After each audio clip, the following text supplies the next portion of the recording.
Good morning, and welcome back to the RINO podcast. Summer's over. It is dead and gone. It's time to break out your pumpkin spice sweatshirts on this cool, rainy morning, sipping hot coffee, not iced.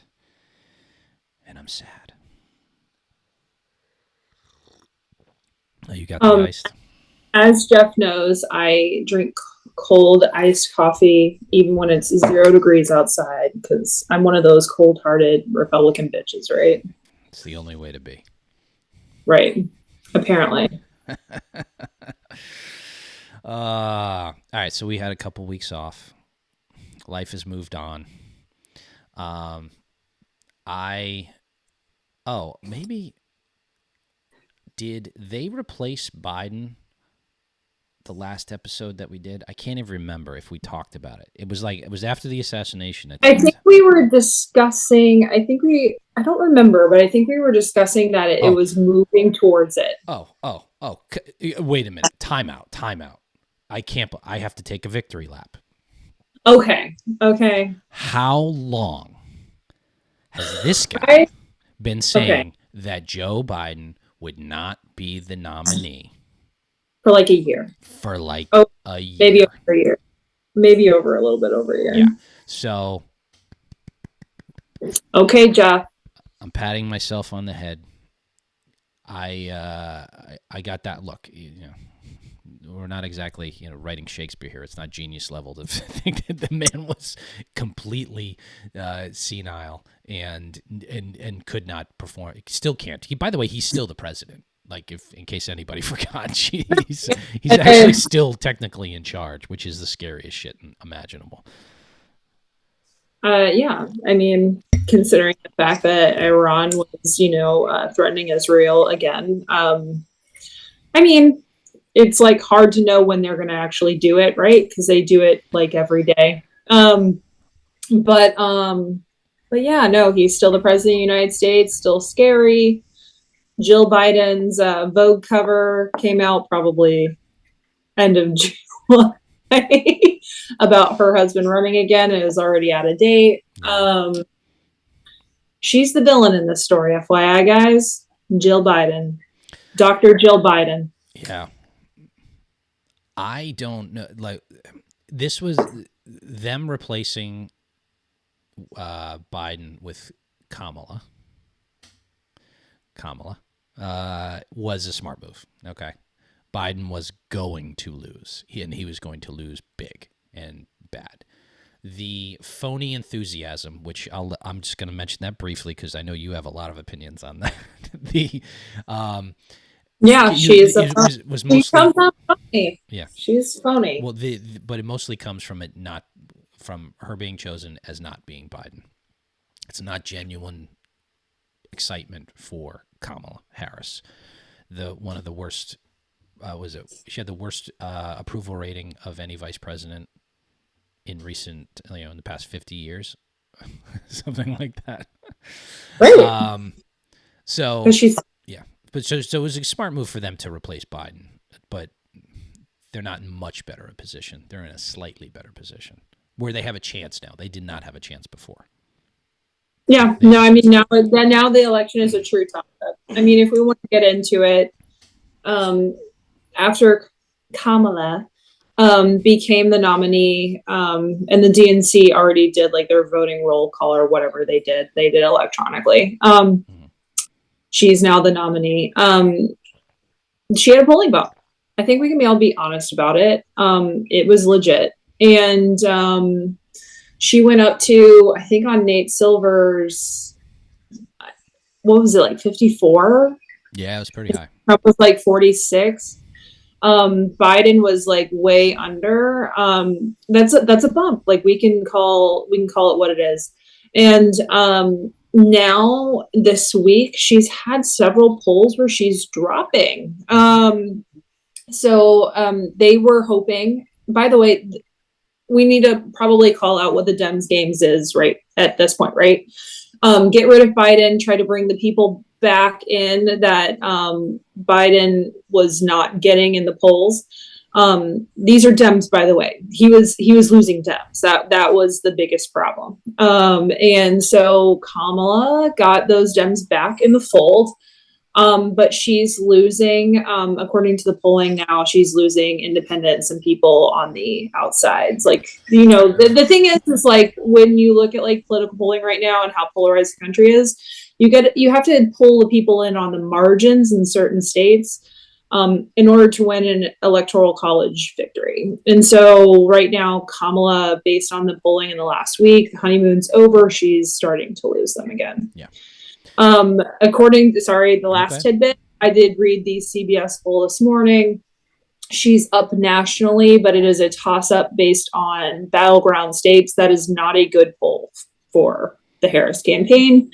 And one of the big things in the poll, one of the questions they ask is, do you know what these people believe in? People do not know what she believes in. And that is a huge problem for her. I think that her coming out and saying things like no tax on tips, which is basically a Trump policy, trying to outdo JD Vance on, what was it, the child tax credit.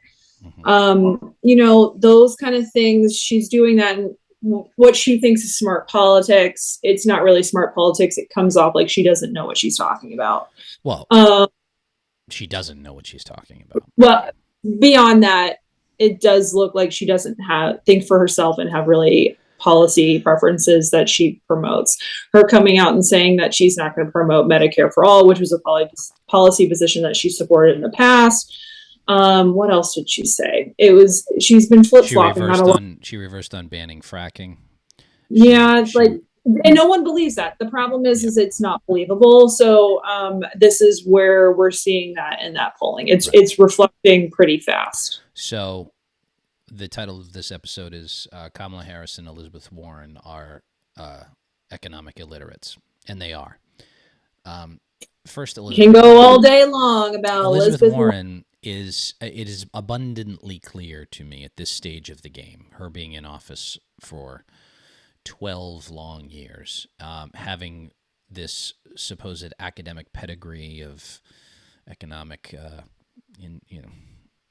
knowledge that other people lacked, is complete bullshit by this stage.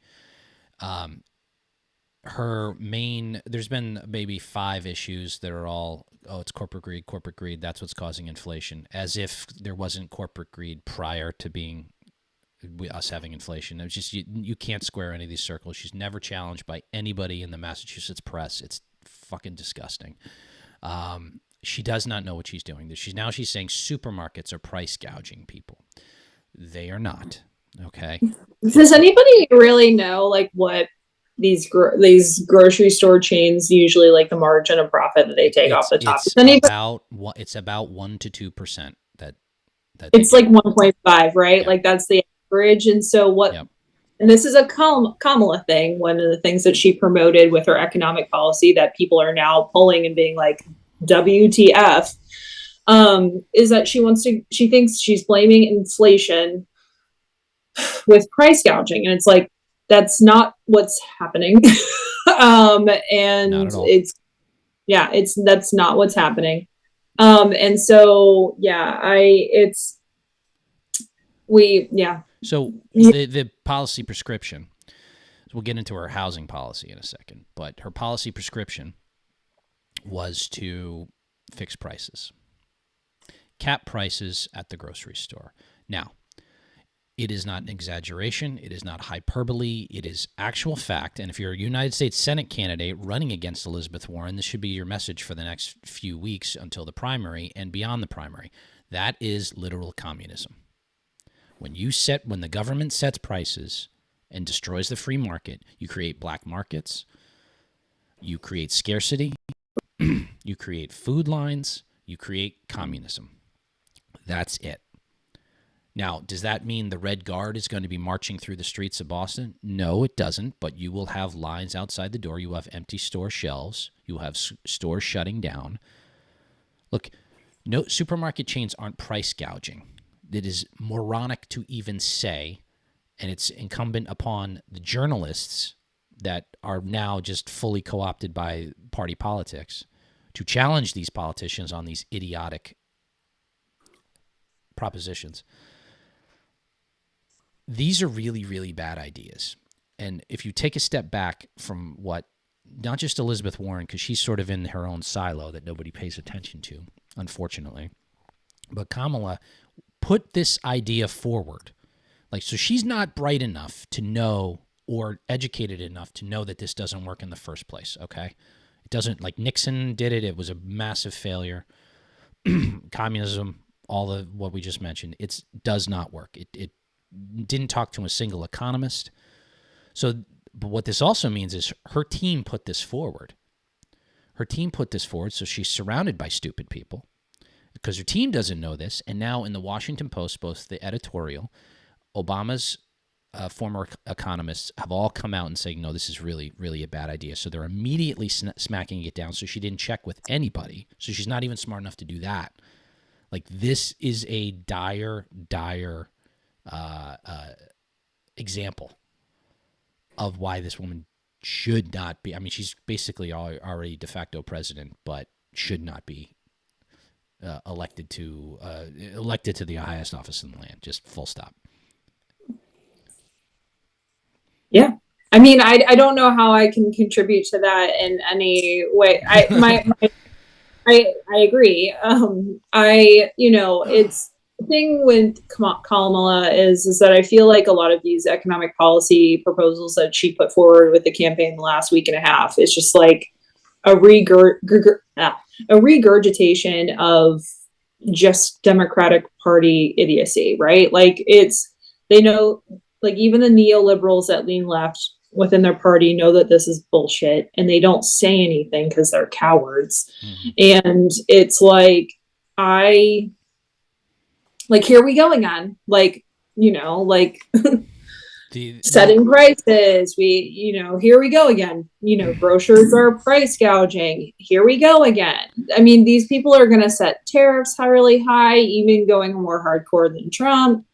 They're going to, this is what they do. It's just, I wish I could say I'm surprised, but at this point, it's just like, this is the reason why I say that Kamala is fake and phony, is because she keeps on regurgitating this nonsense, and she's doing it because they're trying to run a campaign that's already behind. And they're running on vibes and fumes. That's the reason why I say it's inauthentic. I mean, Kamala is inauthentic as a human being. The way that she laughs is cringe and weird. Like, the thing is like, she does not come off like an authentic person.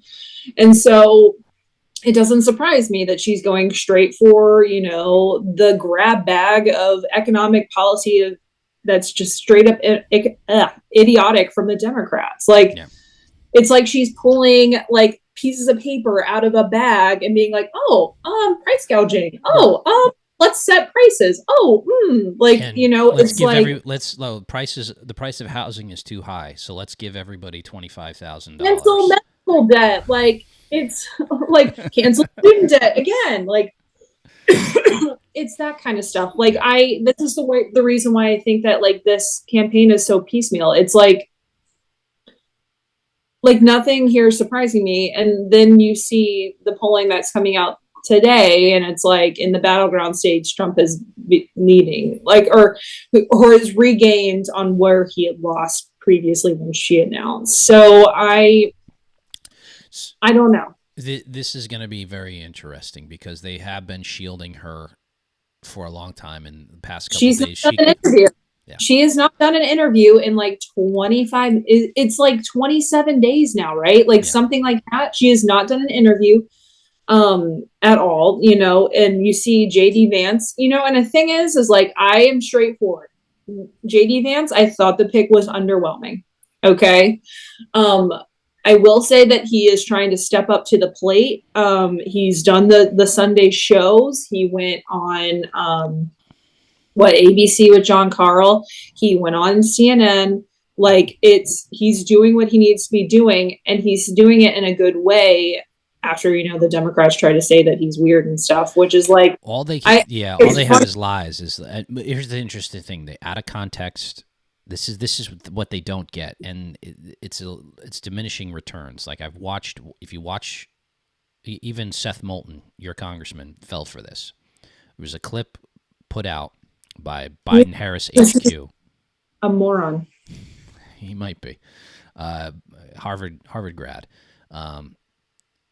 Clip put out by Biden Harris HQ Twitter account. I'm assuming it's directly affiliated with the campaign. And the text of it was very misleading to what was in the actual video clip. So I'm like, I watched the video clip, and I quote tweeted Seth Moulton. I'm like, there's nothing objectionable about what he said in that clip. Nothing. It was perfectly normal and actually an intelligent statement about our culture and our society and things like that.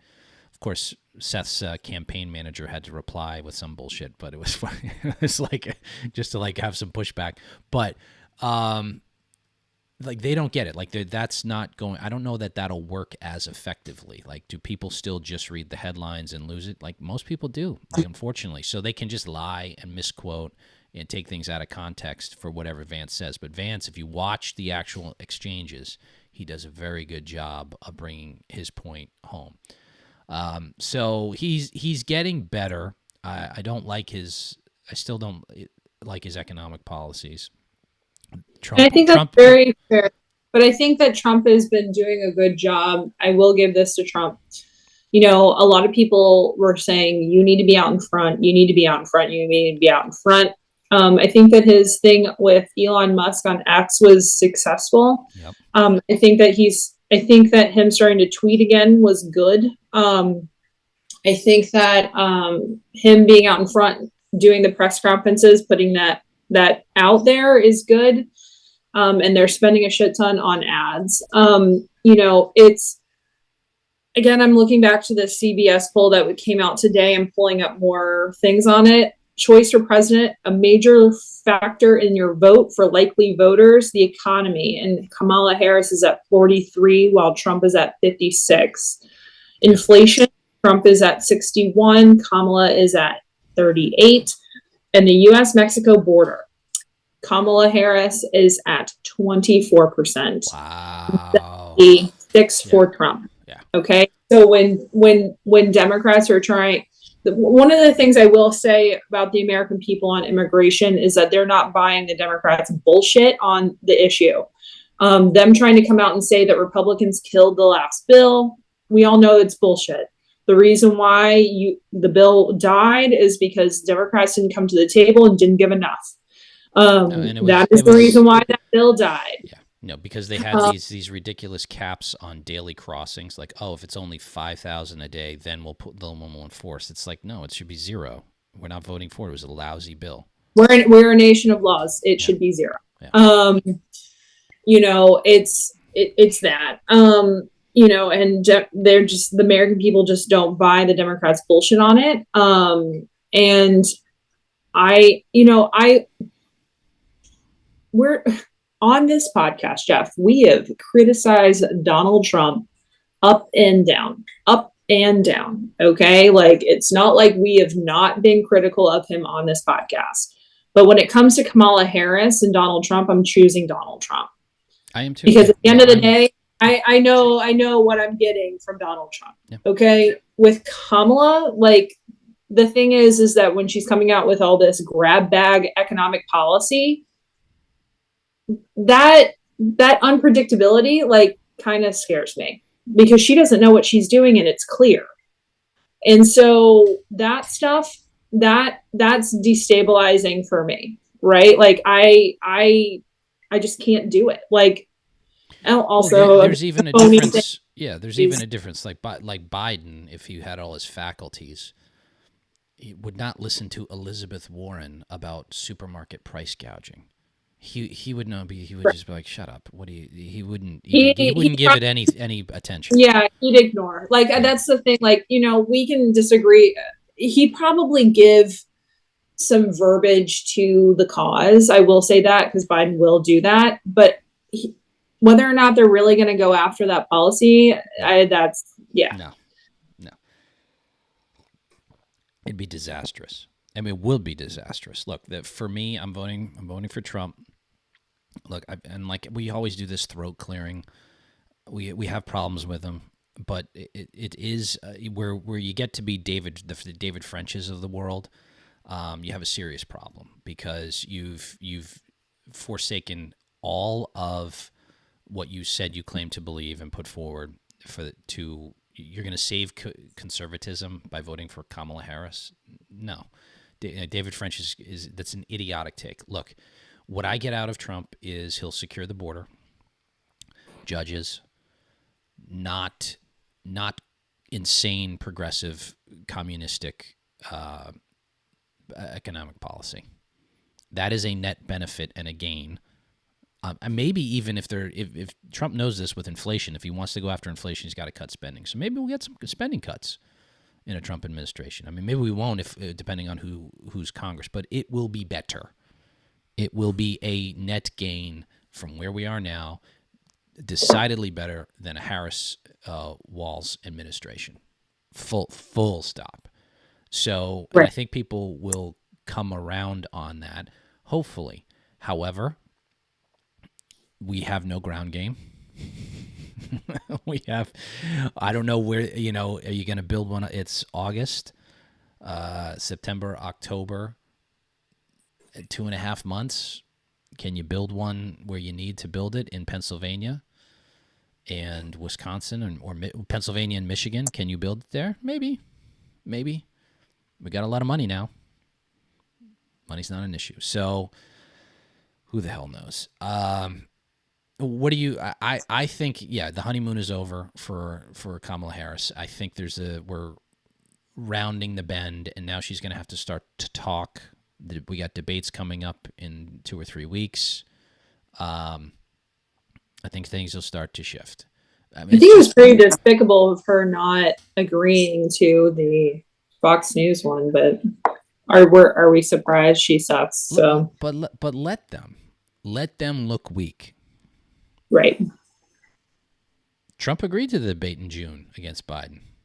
It's the best thing he ever did. He's good at debating. No, let me rephrase that. He's good on debates. He's not good. He even though he's a fabulist and he gets a lot of stuff wrong and exaggerates and lies a fair amount throughout all of these debates, he's better. He gets the point across that he wants to get across than a lot of his opponents. And they're entertaining, and people want to look at him. So he'd be in a good position. I just really think it's going to come down, like everybody says, we're just repeating the common knowledge. It'll come down to a few swing states. If we have the ground game or if the situation is dire enough, people will vote for Trump over Harris. And it'll be a net good thing for the country because the immigration situation is unsustainable. Absolutely. So, as far as do we have one more thing? No, I don't think we. I mean, I think we were gonna talk about Kamala and then how Elizabeth Warren sucks, but we can go on all day about how Elizabeth Warren sucks. All right, we can keep it short and sweet here. I know we have busy Sundays to get going, but easing our way back into the summer, I'd like to get.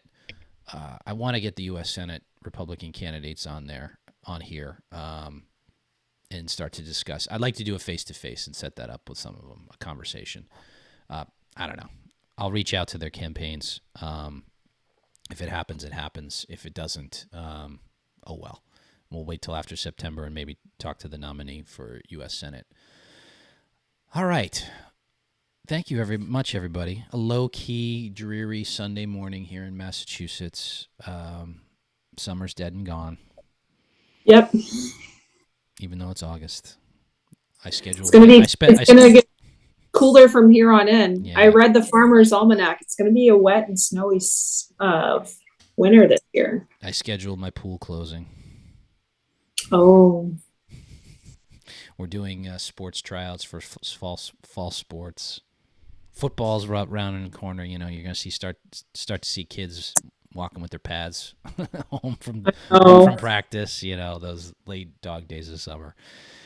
Everything's the cycle of life. It's nice. All right. Yeah. All right.